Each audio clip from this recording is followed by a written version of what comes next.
മാതൃക എന്നതാണ് ഇന്നത്തെ വിഷയം.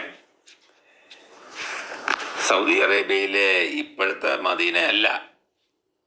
1400 വർഷങ്ങൾക്ക് മുമ്പ് മഹാനായ പ്രവാചകൻ സല്ലല്ലാഹു അലൈഹി വസല്ലം ഭരിച്ചിരുന്ന മദീന എന്ന രാഷ്ട്രത്തിൻ്റെ മഹനീയമായ മാതൃക എന്നതാണ് ഇന്നത്തെ വിഷയം. 1400 വർഷങ്ങൾക്ക് മുമ്പ് മദീന ഒരു സ്വയംഭരണ കേന്ദ്രമായ ഒരു പ്രദേശമായിരുന്നു. സമാധാനത്തിൻ്റെ ഗേഹം, സമാധാനത്തിൻ്റെ നഗരം എന്ന് പറയപ്പെടുമാറ് എല്ലാവിധ പുരോഗതികളും ഉണ്ടായി,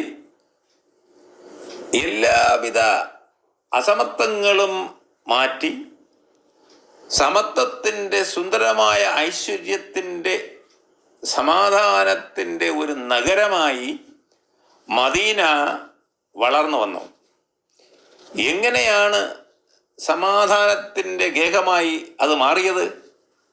ചർച്ച ചെയ്യപ്പെടേണ്ട ഒരു വിഷയമാണ്.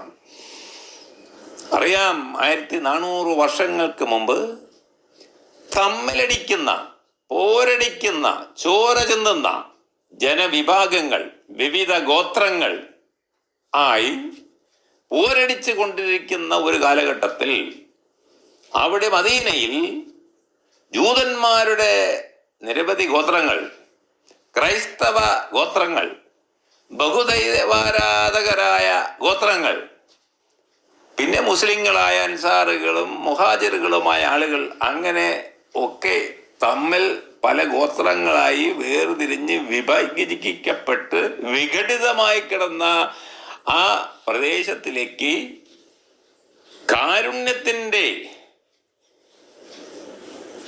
കൃപാവായ്പിൻ്റെ, ക്ഷമയുടെ, ത്യാഗത്തിൻ്റെ, അനുഗ്രഹത്തിൻ്റെ, റഹ്മത്തായ എല്ലാ ഈ ജനങ്ങൾക്കും എല്ലാ സമൂഹങ്ങൾക്കും കാരുണ്യവാനായ സമാധാനത്തിൻ്റെ ദൈവദൂതൻ അവിടേക്ക് കടന്നു ചെല്ലുകയാണ്.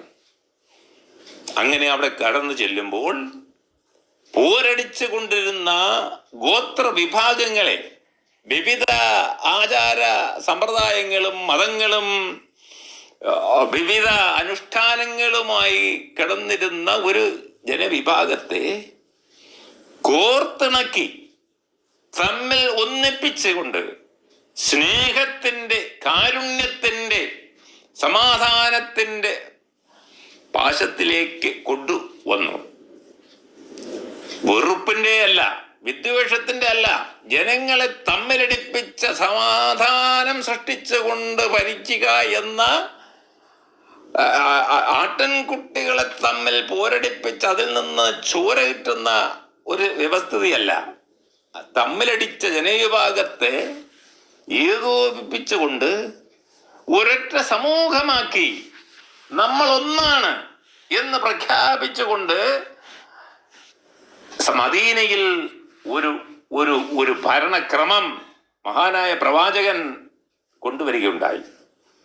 ഹിജറയ്ക്ക് ശേഷം മദീനയിൽ എത്തുമ്പോൾ പ്രവാചകൻ ആദ്യമായി പ്രവാചകന്റെ അനുചരനായ അനസ് ബിൻ മാലിക് റളിയല്ലാഹു അൻഹുവിന്റെ വീട്ടിൽ ഒരു യോഗം ചേരുകയും ആ യോഗത്തിൽ സമീപ പ്രദേശത്ത് ഉള്ള സർവമാന ജനങ്ങളെയും അദ്ദേഹത്തിനോടൊപ്പമുള്ള മുഹാജിറുകളെയും അൻസാറുകളെയും അതോടൊപ്പം തന്നെ ജൂത പ്രമുഖരെയും ക്രൈസ്തവ പ്രമുഖരെയും ബഹുദൈവ ആരാധകരായ മനുഷ്യരെയും എല്ലാം കൂടി ഒന്നിച്ചു ചേർത്തുകൊണ്ട് പ്രവാചകൻ കൽപ്പിച്ചു, പ്രഖ്യാപിച്ചു. പ്രവാചകന്റെ ഭരണഘടനയിൽ ഇതാണ് പ്രഖ്യാപനം: നമ്മൾ എല്ലാവരും ഒരൊറ്റ ഉമ്മത്താണ്. കാനന്നാസു ഉമ്മത്തും വാഹിദ, ഒരൊറ്റ ഉമ്മത്താണ്. ആരൊക്കെയാണ് വിളിച്ചു പറഞ്ഞത്? മുസ്ലിങ്ങളെ മാത്രമല്ല, അവിടെയുള്ള ജൂത സമൂഹത്തെയും അവിടെയുള്ള ക്രൈസ്തവരെയും ബഹുദൈവങ്ങളായ വിവിധങ്ങളായ ദൈവങ്ങളെ ആരാധിച്ചു കൊണ്ടിരുന്ന ഒരു സമൂഹം. ആ സമൂഹത്തിലെ ജനസംഖ്യ ചർച്ച ചെയ്യപ്പെടേണ്ടുന്നതാണ്. ഒരു 10,000 പേർ വരും എന്നാണ് കണക്ക്. 1400 വർഷങ്ങൾക്ക് മുമ്പ് സൗദി അറേബ്യയിലെ മദീന എന്ന പ്രദേശത്തെ ജനസംഖ്യ, മൊത്തം ജനസംഖ്യ മനുഷ്യരുടെ ഒരു 10,000 വരും.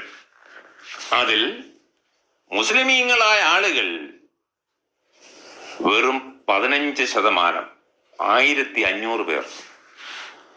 അവിടെ 4000-ഓളം ആളുകൾ ജൂതന്മാരായി. 40% ജൂത സമൂഹത്തിൽ ജ്യൂസ് ആയിരുന്നു.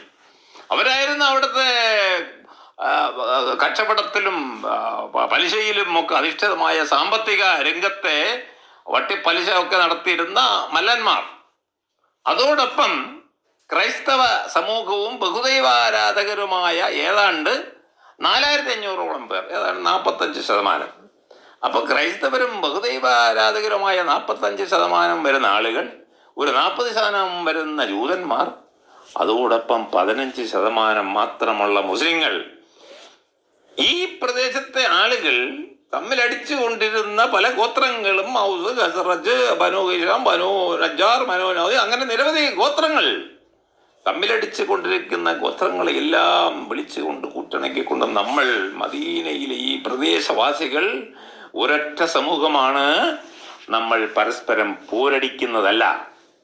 മദീന ഒരു സുരക്ഷിതമായ മേഖലയായിരിക്കും.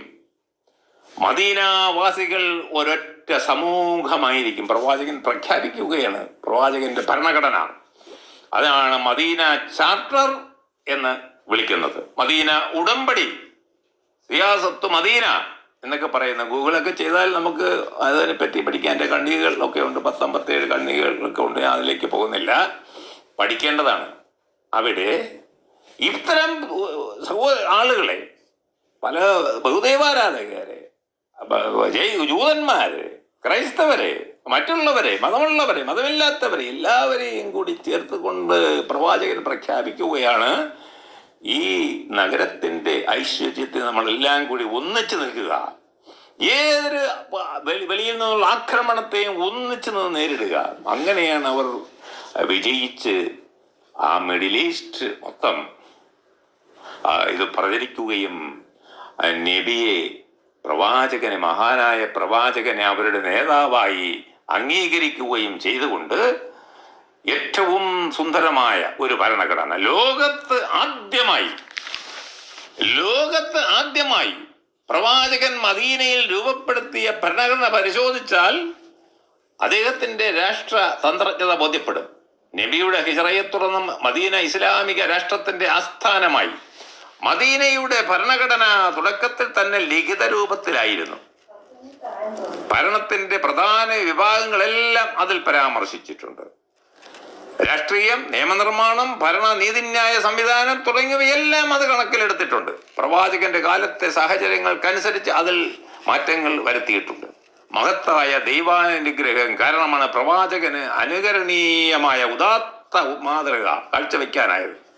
എല്ലാ അർത്ഥത്തിലും അഖില മേഖലകളിലും തന്റെ ജനത്തിന്റെ മാർഗദർശ ആവുക എന്നതായിരുന്നു പ്രവാചകന്റെ ഉദാത്ത മാതൃക. അതിനുള്ള ഭൗതിക സാഹചര്യം ഒരുക്കിയത് മദീനയുടെ സവിശേഷ രാഷ്ട്രീയ അവസ്ഥയാണ്. മനുഷ്യ സമൂഹത്തെ സംബന്ധിച്ച് എന്തൊരു അനുഗ്രഹമായിരുന്നു അത്. ഇത് നമുക്ക് ചർച്ച ചെയ്യപ്പെടേണ്ടുന്ന ഒന്നാണ്. ഇന്നത്തെ ആധുനിക ഗവൺമെന്റുകൾ അനുവർത്തിച്ചിരിക്കുന്ന വിവിധ പാർട്ടി സംവിധാനം ഏകോപിപ്പിച്ചുകൊണ്ട് ഒരു ലക്ഷ്യത്തിന് വേണ്ടി മുന്നോട്ട് നീങ്ങുന്ന ഒരു ഐക്യമുന്നണി എന്ന നിലയിൽ വിവിധ ജോതഗോത്രങ്ങളെയും അൻസാറുകളെയും മുഹാജിറുകളെയും ക്രൈസ്തവരെയും എല്ലാം യോജിപ്പിച്ചുകൊണ്ട് ഒരൊറ്റ നേഷൻ, ഒരൊറ്റ കമ്മ്യൂണിറ്റി, ഒരൊറ്റ ഉമ്മത്ത് എന്ന നിലയിലേക്ക് വികസിപ്പിച്ചതാണ് ഇസ്ലാമിൻ്റെ മാതൃക എന്ന് ഈ ആധുനിക കാലഘട്ടത്തിൽ മനസ്സിലാകാത്ത മതപണ്ഡിതന്മാരും പൗരോഹിതന്മാരും അരങ്ങുവാഴുന്ന, ഇസ്ലാമിനെ തെറ്റിദ്ധരിപ്പിക്കുന്ന, ഇസ്ലാമിൻ്റെ നല്ല വശങ്ങളെ തൃണവൽഗണിച്ചുകൊണ്ട് ഇസ്ലാമിനെ ഇതൊരു വിഭാഗത്തിൻ്റെതാണ് എന്ന് മാത്രമാക്കി കൊണ്ടുപോകുന്നതിനാലാണ് ഇസ്ലാം ഇന്ന് വിലയില്ലാതെ ആക്കുന്ന ഒരവസ്ഥ ഈ പ്രവർത്തികളിൽ നിന്നാണ്. എല്ലാവരെയും ചേർത്ത് പിടിച്ചുകൊണ്ട് മുന്നോട്ട് നീങ്ങുന്ന ആ പ്രവാചകൻ രൂപവൽക്കരിച്ച ലോകത്താദ്യമായി ലിഖിതമായി എഴുതിയുണ്ടാക്കിയ ഒരു ഉടമ്പടി. അതിനുശേഷമാണ് അമേരിക്കയിലും ബ്രിട്ടനിലും ഇന്ത്യയിലും ഒക്കെ ഭരണഘടന ഉണ്ടായത്. ഇന്ത്യയിൽ അംബേദ്കറൊക്കെ ഭരണഘടന അടുത്ത കാലത്തുണ്ടായി. ഇത് വളരെ 1000 വർഷങ്ങൾക്ക് മുമ്പ് പ്രവാചകൻ എഴുതിയ ലിഖിതമായ റൈറ്റിംഗ് പേപ്പർ, അതനുസരിച്ച് ഒരു ഭരണഘടനയാണ് അത്.